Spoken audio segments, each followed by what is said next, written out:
퀸과 비숍의 협동 공격으로 체크메이트가 만들어지게 됩니다.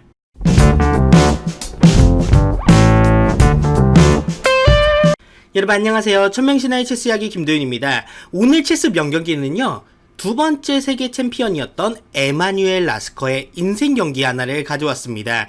이 경기는 에마뉴엘 라스커 본인 피셜로 자신의 최고 인생 경기다 라고 말할 정도로 굉장히 라스커 스스로에게 굉장한 자신감을 줬던 그런 경기인데요. 선수 소개를 간단하게 드리면, 일단은 흑을 잡았던 라스커는 역사상 가장 유명한 챔피언 중 한 명입니다. 젊었을 때 수학이나 체스 둘 다 놀라운 재능, 두각을 나타냈었고요. 첫 번째 세계 챔피언이었던 슈타이니치를 꺾고 1894년에 세계 챔피언에 등극을 하게 됩니다. 슈타이니치를 이기고 이렇게 세계 챔피언에 등극을 했지만 사실 세계 챔피언십의 역사가 오래되지 않았기 때문에 많은 사람들이 실제로 라스커를 진짜 세계 최고다 라고 인정하지는 않는 분위기였어요. 왜냐하면 이제 슈타이니치는 그때 사실 나이가 굉장히 많이 들어있었고 라스커는 이제 한창 젊었죠. 그렇기 때문에 라스커가 아직은 아니고 좀 더 실력을 증명을 해야 된다, 이런 여론이 사실 굉장히 많았습니다. 이제 러시아의 상트페테르부르크라는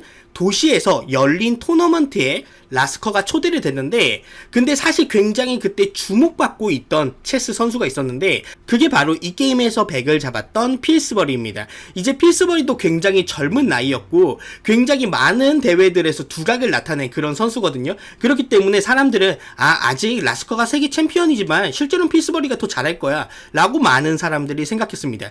그만큼 이 두 선수의 대국이 체스 외적으로도 그리고 대회 내에서도 굉장히 중요한 대회였다고 말할 수 있습니다. 이 경기가 시작할 때 이게 9번째 경기였는데, 이 9번째 경기에서 필스버리가 1위였고요 라스커가 2위였습니다. 그래서 필스버리는 어떻게 보면은 자기가 세계 챔피언에 도전하기 위해서는 이 경기를 통해서 자신을 증명을 했어야 됐고, 라스커도 마찬가지로 자신이 진정 세계 챔피언이라면 이 대국에서 이겨서 1위를 차지를 했어야 되는 그런 상황이기 때문에 둘에 물러설 수 없는 대국이 시작합니다. 필스버리가 100이고요 라스커가 흑입니다. 먼저 필스버리는 퀸폰 오프닝 D4로 시작을 하고요, 라스커는 D5로 받아칩니다.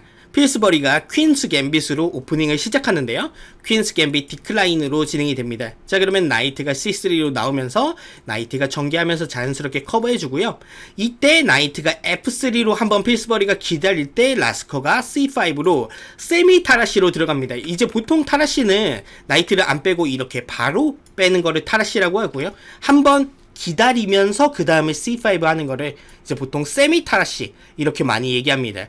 자, 그러면 이때 필스버리가 이 타라시 디펜스를 상대로 어떤 걸 했냐, 비숍 G5로 올렸습니다. 이때 1800년대 후반에 가장 인기 있는 비숍을 전개하면서 핀을 거는 수인데요, 근데 요즘의 연구로는 이렇게 여기서 폰을 먼저 잡아주는 제스처를 많이 합니다. 그 후에는 만약에 이렇게 잡았을 때는 이렇게 피안케토를 하면서 진행하는 전략이 요즘 시대에는 가장 많이 사용되고 있습니다. 이런 식으로 비숍을 피안케토해서 장기적으로 이 폰의 약점을 노리겠다는 거예요. 그러면 예를 들어서 캐슬링을 했을 때 이런 식으로 잡아서 얘를 고립시키고요, 그 후에 이런 식으로 비숍을 빼는 진행, 그래서 여기를 압박해서 만약에 상대가 잡으면 나이트나 퀸으로 여기를 압박하겠다, 이런 전략인데, 이 시대 때는 사실 이게 더 인기가 있었다는 거죠. 근데 이 이후의 연구로 만약에 나이트로 잡게 되면 이런 식으로 중앙을 잡고 싸울 수 있기 때문에 여기서는 비숍을 전개하지 않고 여기 한번 중앙을 잡으면서 상대에게 어떻게 할지 물어보는 게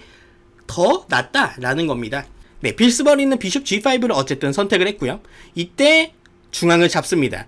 그러면 이제 퀸이 잡고요, 이때 나이트가 C6로 오면서 필스버리의 퀸을 위협하며 템포를 법니다.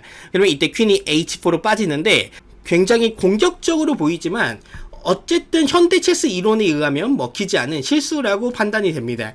요즘에 이제 조금 더 이거의 나은 버전으로는 이렇게 같이 역으로 카운터를 거는 게 더 좋다고 알려져 있습니다. 왜냐하면 퀸으로 잡으면 어쨌든 이렇게 이중폰을 만들면서 엔드게임에서 조금 더 유리하게 진행을 할 수가 있겠고요. 만약에 이렇게 폰으로 잡을 때 이때 이렇게 가는 게 조금 더 압박을 하는데 낫다는 거죠. 그러면 이제 예를 들어서 그 다음에 룩 D1도 올 수 있고요. 실전에서는 퀸이 H4로 진행을 하는데 일단은 핀을 비숍 E7으로 막아줍니다. 이때 필스버리의 아이디어는 캐슬링을 하면서 이쪽에 핀을 걸겠다는 건데 라스커는 퀸이 빠지면서 이쪽도 커버해주면서 이렇게 퀸 사이드 쪽에 압박을 진행합니다. 이제 E3로 조용하게 올리면서 여기를 커버를 해주고요. 라스커는 천천히 전개를 진행합니다. 킹 B1으로 킹 안정화 그리고 H6를 올리는데 여기서 사실 바로는 뒤로 갈 필요가 없습니다. 왜냐면 퀸이 여기를 공격하고 있기 때문에 만약에 잡게 되면은 여기가 잡히죠. 그러면 아직은 뺄 필요가 없기 때문에 필스버리는 일단 중앙을 잡는 제스처를 취하게 되는데요. 이때 폰으로 이렇게 잡아줍니다. 이때 나이트가 D4로 들어가죠. 이런 식으로 들어가는 이유는 이런 고립된 폰이 있을 때는 나이트가 이 고립된 폰의 앞쪽에 오는 이런 플레이들 그러면서 천천히 엔드게임을 노리는 플레이가 굉장히 잘 먹히게 됩니다. 일단은 라스커가 굉장히 여기서 결단력 있는 선택을 하게 되거든요. 이게 캐슬링인데 이 캐슬링이 어떻게 보면 되게 위험해 보일 수 있습니다. 왜 그럴까요? 여기서는 과연 이수가 되느냐를 사실 굉장히 걱정을 해야 됩니다. 만약에 이렇게 올인을 해서 여기가 뚫린다면 그러면 위험해 보일 수도 있겠죠. 근데 라스커는 이게 안 된다는 걸 알아챈 겁니다. 왜냐면 이렇게 잡을 때 얘를 바로 잡지 않고 이렇게 하는 겁니다. 그러면 이렇게 공격하죠. 그러면 퀸이 피해야 됩니다. 그러면 공격을 하기 위해서 계속 이쪽에 있어야 되는데 나이트가 이 틈에 여기를 잡는 거예요. 그러면 백도킹이 뚫리게 되고요. 예를 들어서 이렇게 잡는다 하면은 이제 이런 식으로 포크를 걸 수 있다는 겁니다. 그러면 공격은 막히고 흑이 스무스하게 유리한 엔드게임이 되는 거죠. 자, 그럼 다시 원래 게임으로 돌아가서요. 여기에서 그렇기 때문에 필스버리는 그걸 눈치채고 여기서 비숍으로 이렇게 잡게 됩니다. 왜냐면 이게 나이트 E4가 너무 강력하기 때문에 여기서 그렇기 때문에 필스버리는 그걸 눈치채고 여기서 잡게 되는데 그냥 여기서 비숍이 빠지게 되면 여전히 이수가 굉장히 강력하기 때문에 나이트를 없앨 수밖에 없게 됐습니다. 그러면 비숍이 잡으면서 다시 공격하고요. 이렇게 되면 전략적으로 흑은 비숍 2개 투비숍을 가지고 있다고 말씀을 드릴 수 있어요. 그렇기 때문에 흑이 약간 기분 좋다. 기분 좋은 그림이다 라고 말씀을 드릴 수 있겠고요. 흑은 먼저 나이트를 교환하면서 이 C5를 오픈하게 됩니다. 여기서 폰으로 필스버리는 잡아주고요. 이때 이런 식으로 퀸이 오면서 압박을 할 수가 있죠. 그렇기 때문에 라스커는 이때 여기를 지켜주면서 게임을 진행하게 됩니다. 이제 그렇다면 이 상황에서 필스버리가 어떻게 보면 약간 불리한 상황에서 뭔가 결단을 내려야 되는데 굉장히 용기 있는 진행을 시작합니다. 그건 바로 F4를 올리면서 이제 서로 달리는 싸움이 시작되었어요. 특히나 이렇게 캐슬링을 서로 반대로 했을 때 지금은 흑은 라스커는 킹사이드 필스버리는 퀸사이드에 있기 때문에 흑은 이쪽, 백은 이쪽으로 공격을 할 거죠. 그렇기 때문에 폰을 올리면서 서로 누가 상대 킹에 빨리 내 기물이 도달하냐, 얼마나 빨리 달리냐, 이게 굉장히 중요한 싸움이 시작된 거죠. 자, 그러면 누가 더 빨리 공격을 진행할 수 있을까요? 자, 라스커는 이렇게 C5에 오면서 이렇게 활용하려고 하고요. 필스버리는 이 폰을 계속 올리면서 본격적으로 싸울 준비를 진행하게 됩니다. 자, 그러면 여기서 흑 차례인데요. 여러분들이 영상을 멈추고 이 상황에서 내가 흑이라면 어떻게 할지 생각해 보시면 되겠습니다. 근데 아마 이렇게 생각하실 거예요. 뭐 비숍이 공격당했는데 당연히 비숍이 피해야죠. 그쵸? 물론 일반적으로 이런 식으로 진행하는 것도 충분히 가능합니다. 하지만 라스커는 그렇게 할 생각이 없었어요. 라스커는 지금 더 빨리 공격하려고 룩을 이렇게 희생하는 플레이를 합니다. 상대를 먼저 무너뜨릴 생각이에요. 자, 그렇다면 여기서 이렇게 예를 들어서 잡는다면 어떻게 될까요? 일단은 룩이 이렇게 오면서 여기를 잡으려는 수가 굉장히 강력합니다. 예를 들어서 잡으면 퀸이 이렇게 잡으면서 이쪽으로 들어가는 위협을 노리는 거예요. 그리고 비숍도 여기로 들어올 수가 있죠. 예를 들어서 이런 식으로 될 때 그러면 이제 여기 지켜야 되는데 어떻게든 이렇게 들어오게 되면 여기 체크메이트가 굉장히 강력하기 때문에 이걸 막을 수가 없습니다. 그렇기 때문에 여기서는 필스버리는 이걸 잡지 않아요. 같이 달립니다. 여기서 여기를 잡으면서 그래 어떻게 되나 해보자. 자, 그러면 이제 룩이 진짜 위험합니다. 그 다음에 잡히면 점수 손해죠. 자, 그러면 라스커는 여기에서 어떻게 했을까요? 여기서 굉장히 놀라운 수를 찾아내는데, 이 라스커가 지금 룩이 위험하니까 룩이 피해야 됩니다. 근데 룩을 피할 때 어디로 피하냐?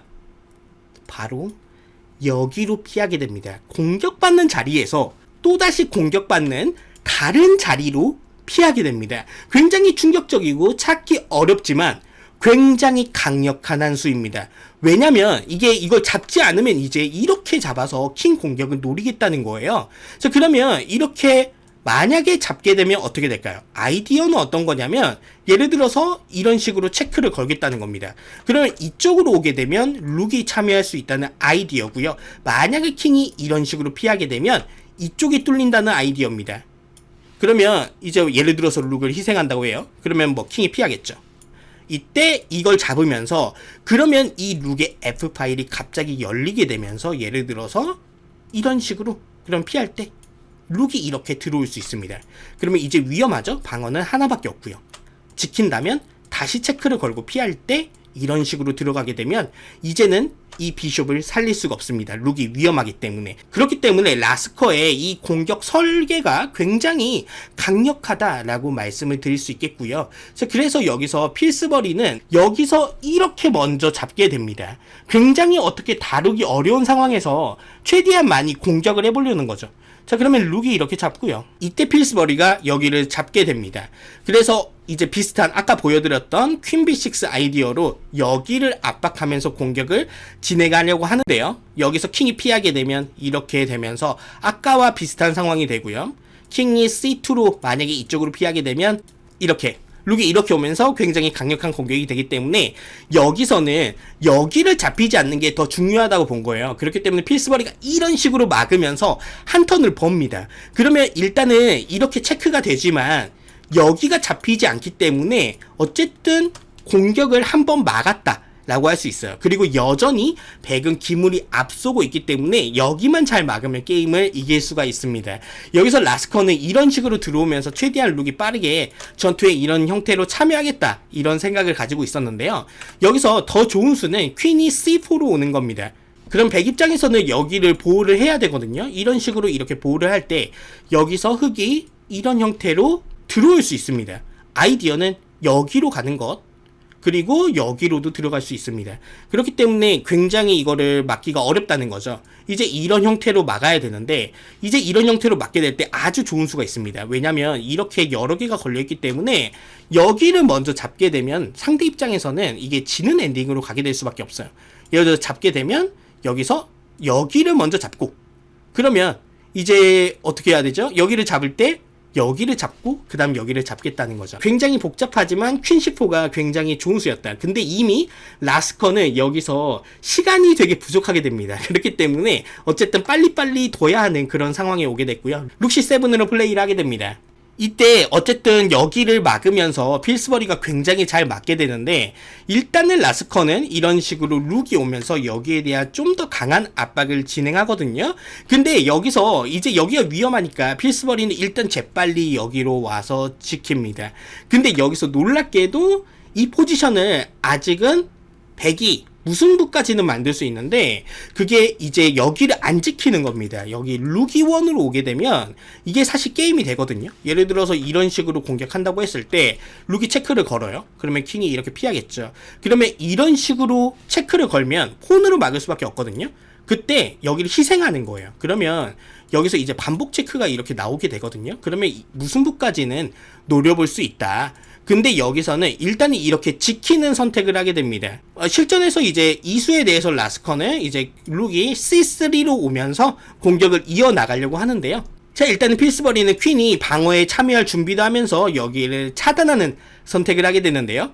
일단 라스커가 배터리를 진행합니다. 이 배터리가 그냥 무시할 만하지 못한 게 그 다음에 여기로 들어가는 게 너무 강력하다는 거죠. 예를 들어서 아무것도 안 하면 이렇게 들어와서 체크인데 퀸이 막을 수는 있어요. 하지만 여기가 잡히게 되면 그 다음에 여기도 위험하고 사실상 지는 게임이 됩니다. 자, 그래서 필스버리는 어쨌든 들어오는 걸 막아야 되기 때문에 여기서 안전하겠다고 본 거죠. 근데 이 필스버리의 당연해 보이는 이수가 게임을 지게 만드는 큰 실수가 됩니다. 그러면 여기서 이제 어떤 식으로 흑이 공격을 진행할까요? 여러분들이 영상을 멈추고 이 게임에서 라스커가 어떻게 진행했을지 한번 예측해 보시기 바랍니다. 이 게임의 하이라이트라고 말씀드릴 수도 있겠어요. 바로 이 상황에서 라스커는 룩으로 여기를 잡으면서 그 다음 여기로 들어가는 위협까지 만들게 됩니다. 굉장히 강력한 수예요. 자, 이 수가 굉장히 중요한 게 지금 사실은 백에게도 메이트 위협이 있습니다. 예를 들어서 룩이 이렇게 와서 이렇게 들어가는 메이트 위협이라는 거죠. 근데 결론적으로는 이 킹 B2가 왜 실수가 됐느냐?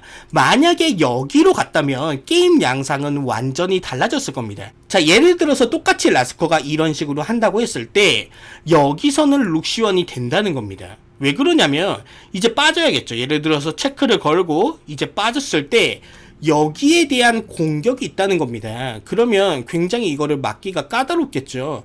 그렇기 때문에 이제 흑 입장에서도 이런 식으로 방어에 이제 신경을 써줘야 되고, 체크 걸 때 뭐 피할 때 이렇게 되면은 사실 이거는 아직 어떻게 될지 모른다는 겁니다.